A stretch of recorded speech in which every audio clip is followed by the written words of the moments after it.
Good morning, everyone, and welcome to the 9th annual CR Arthritis event at the CRA Scientific Meeting. Today, I'm joined by Dr. Murray Barron, who is recently retired head of rheumatology at the Jewish Hospital at McGill University. Thank you for joining us today. Pleasure to be here. So, Dr. Barron, I know you have a very esteemed lecture that you'll be giving at the CRA conference, and I just wanted to ask you a little bit about it. Would that be okay? Certainly. Wonderful.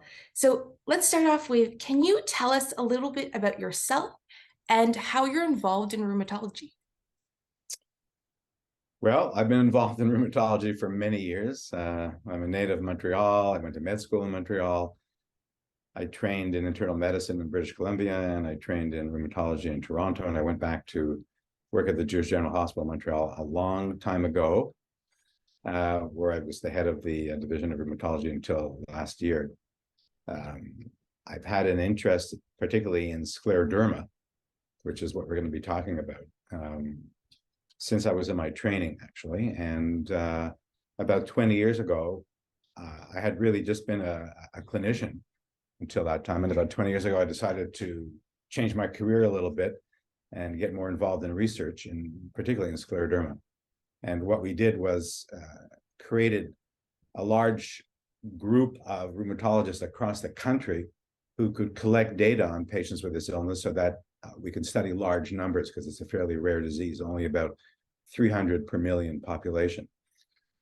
So we created the Canadian Scleroderma Research Group with sites across the country and actually in Mexico City, and collected about data on 1,600 patients over the years and published many, many different publications about the disease with use of that information from that large database. It sounds like an incredible network, an international network that you've created, like you said, to collect that data that is relatively rare so that we can really forward our understanding of these rare diseases. Right. It was too difficult, really, for any one site to collect enough data to do a lot in a rare disease. So you need to collaborate with other people, which is exactly what we did. And Canada seemed like a good place for collaboration. I love that. Yes, it is. And your keynote presentation at the CRA scientific meeting is titled New Outcome Measures for Systemic Sclerosis. Can you please share with us some of these new outcome measures, and how do you critically appraise an outcome measure to measure a disease or a condition? Right. So I'm going to talk a little bit more than just about new measures, because we'll talk about measures in general. I love you that. know, if you can't measure something, you can't study it. Right. So you have to be able to quantitate what you find, right? And if you have a drug that you think will work for a certain disease, you have to be able to answer the question, well, how do I know if it's worked or not? I think we all agree that you can't just ask the doctor simply, did this drug work, or ask the patient, did this drug work? You want to know how well it worked, how much better than a placebo, for example, that you use in a trial, how much better did it work than the placebo, right? So you have to have what's called an outcome measure. So, for example, in rheumatoid arthritis, which is one of the more common, or the most common systemic rheumatic disease, really, the American College of Rheumatology approved many years ago outcome measures, which were sort of combined indices where you would, for example, a patient in the study would be examined by the physician, and every swollen joint would be counted and added up. So you'd have 20 swollen joints, and every tender joint would be added up. So maybe you have 30 tender joints. And you'd ask the patient, well, how do you feel now, more or less? We'll come to that a bit later. And you'd ask the doctor, well, how do you think your patient is doing now? And you put all those things together, and you have the American College of Rheumatology Response Index for rheumatoid arthritis. And you could use that in the trials, and the agencies that approve drugs for treatment in a disease accepted that and would look at those outcomes. And if you use the outcome properly and your drug was better than placebo, then the drug would often be approved for the treatment of rheumatoid arthritis. So that's why you need an outcome measure. in scleroderma, which is a rare multi-system disease that involves many organs of the body, it's been very difficult to come up with such a measure. And for most of the trials that have been done, the measures have been directed specifically at how much skin involvement specifically is there. Not skin and lung and stomach and kidney, just skin, because the skin was kind of easy to measure. Many years ago, there was something called the modified Rodnan skin score that was developed, and the physician would examine, I think it's 17 different points in the body and score the skin as being not involved to 0 and to very involved 3, and add up all the areas, right? So you'd have a total skin score, and you'd give a drug or you give a placebo, and you'd see what the skin score was before versus after, and see if there was more improvement in the skin in the drug trial and the drug versus the placebo, right? Yes. So that's the skin, that's the scoring, the outcome measure that was used for many years. But the regulating agencies that approve drugs for use in scleroderma haven't really been all that happy with just the skin score, because it's only one aspect of the illness. Right. And we've been looking for other ways of measuring this. And I am involved with a group called the Scleroderma Clinical Trials Consortium, SCTC, which represents most of the scleroderma researchers in the world. And for a time, I was president of that organization, and now I'm the executive. And that organization's goals are to help improve the efficiency of trials in scleroderma. And therefore, one of the ways of doing that is to look at different ways of measuring the disease and developing different measures of outcome, which is one of the things we've been doing. So that's really why it's important to understand the concept of outcome measures and whether they're good or not, secondary, right? You know, and that's a little bit about what we're going to be talking about at the meeting. You know, it's really exciting work. And I think you bring up such a good point that I actually didn't myself realize, that not only are outcome measures important to track the progress of our disease, but also in terms of treatment, right? They dictate if we are seeing improvements and it's consistent and well measured using an outcome measure, then we're able to get treatment for it. Right, right. Wow. Well, like, a good point. Outcome measures are not only for drug trials, you know, they're for observational studies as well, such as the ones that we've been doing in scleroderma over the last 20 years, you know. So if a patient gets worse or a patient gets better, what, for example, might predict that, aside from what treatment they've been on, you know, their genetics, their sex, their age, how long they've had the disease, etc., right? So you want outcome measures for observational studies as well as drug trials. Absolutely. So may I ask, what are some challenges that perhaps your research group has experienced when creating some of these outcome measures for, as you had described, like a more complicated disease? Yeah. Well, one of the things that we're going to concentrate on at the beginning of the talk is the fact that almost all outcome measures, whether they're just one particular concept or whether they're a global concept of multiple different parts of the body and different ways of looking at them, etc., include something called a patient global assessment or a physician global assessment. And usually they'll ask one question, like, how do you think your disease has been doing in the last month?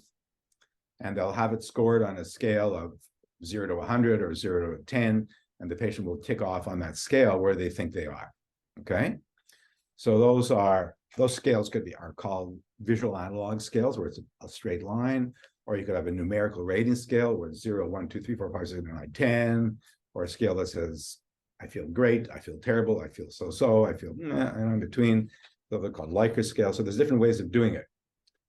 And for example, in a well-accepted outcome measure in rheumatoid arthritis, there is a global scale like that that's filled out by the patients, right? Yes.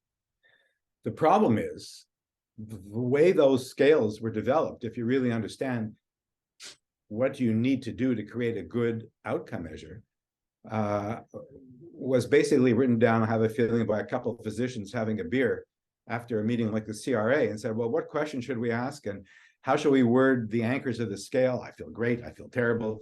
And then boom, that became the scale used in the study, right? So when you look at how to assess scales or outcome measures, the first step is to assess something called face validity or content validity. So face validity is, well, does it look like it probably measures what it says it's doing? You know, most of those scales, I mean, you know, if you look at it, you probably say, yeah, it measures what, okay. So content validity is extremely important in developing any outcome measure. And content validity is not assessed by doing a study on that measure, et cetera. It's assessed by understanding how it was developed, all right? So as I said, if 3 doctors sat down after a meeting and came up with a scale for measuring global outcome in a patient, that has no content validity, because content validity is asking, well, what does it mean to the person who's going to be using the scale? Are the words meaningful? Is the scale meaningful? Is it measuring everything that you think should be measuring about that concept? So what is the concept even? What does global outcome mean, right? Does it include how much pain you have? Does it include how happy you are? Does it include, can you work or not? Can you take care of your household? Can you walk around the block? You know, does it include all those things? And if it does that question that you asked about how do you feel today or in the last month, does it really going to reflect all those things, right? So developing these global scales with adequate content validity means you have to do it in a certain way. You have to involve patients. You have to ask them what the meaning is of global outcome. You have to go through a whole process. In fact, that has not been done in any of the global outcome scales, not just in scleroderma, but in rheumatoid arthritis, where it's been accepted as part of an outcome measure for the for drug trials, for example. All right, it's all been done in a very haphazard sort of fashion. And we reviewed all the literature on rheumatoid arthritis, psoriatic arthritis, and scleroderma, and found that was the case. Right. So one of the things that we're now working on is we've developed a working group in the Scleroderma Clinical Trials Consortium to go ahead and develop global outcome measures the proper way, you know, involving researchers, but involving a lot of patients, because some of them are for patients, some of them are for the physicians themselves. So there's going to be 2 different parallel groups working on this. You know, how do you develop a good patient global? How do you develop a good physician global and do it properly, and then use it and say, look, this now has construct validity. Okay. Well, sorry, content validity. I used the wrong word. In fact, the words are important. So content validity is something to do with how it's developed. Does it look like it was developed in a good fashion? And you can't do a study to determine if it was. You can just look at it and ask the researcher how it was developed, and you can make a decision, right? Mm-hmm. The next kind of validity that's very important is something called construct validity. So let's say you develop a questionnaire to measure anxiety, all right? So you want to know if that questionnaire has construct validity. And that means the underlying construct is anxiety, which is not something you could just pick up and look at. It's complicated, right? So you hypothesize that if you are very anxious, what else about your life or your disease would be abnormal, right? So, for example, if you're really anxious, your quality of life wouldn't be very good, probably, right? So you'd say, well, I hypothesize that if this is a good measure of anxiety, it will correlate well with quality of life in a patient. So the more anxious, the worse the quality of life would be, right? If you have a good measure of global abnormality in a disease like scleroderma, you'd hypothesize the same thing. Well, the worse you feel about your disease in a global scale, just a simple scale on a 10 centimeter line, right? The worse your quality of life would be. So you do a study where you'd use an accepted quality of life measure, and you'd correlate it with that global measure that you've just developed.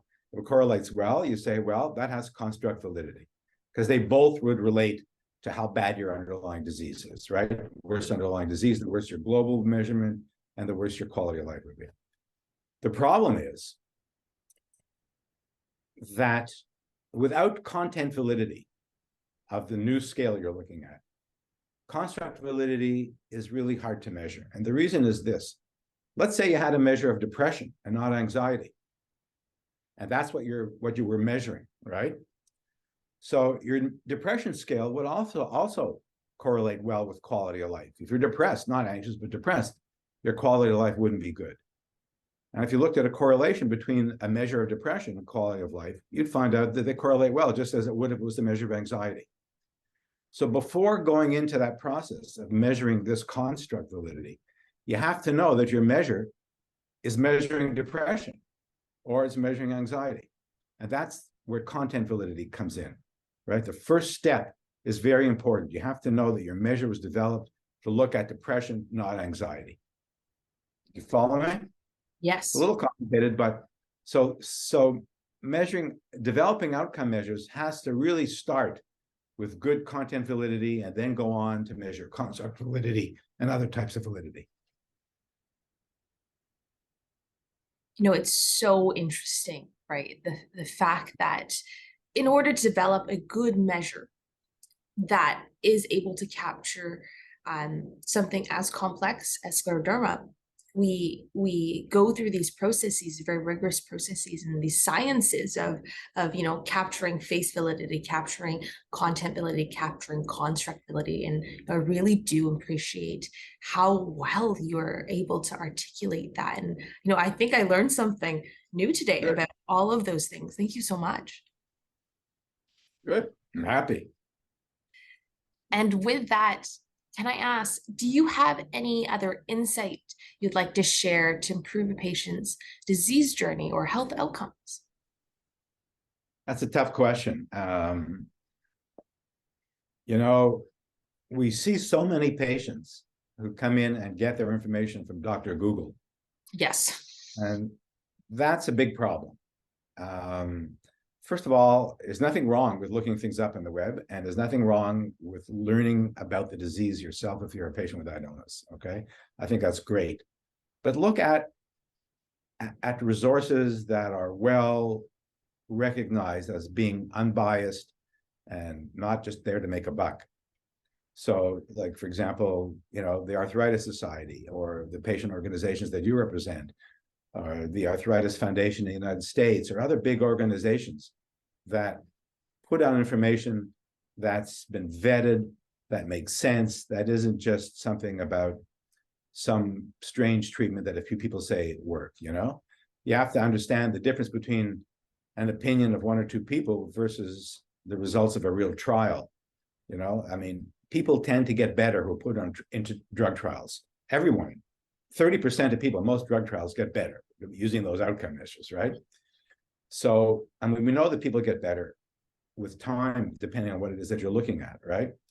For example, the skin in scleroderma tends to get better over time. So you can imagine that if you say, well, I gave someone a drug and their skin score that we talked about earlier gets better. Wow, that's got to be a good drug. Well, in fact, people get better without taking a drug. You want to know, do they get more better with the drug than they do just with time, right? So that's why you have to realize that the way we've developed drug trials is important. And we always compare it to placebo, for example, in good drug trials, because people on placebo also improve sometimes. That's just the course of the disease.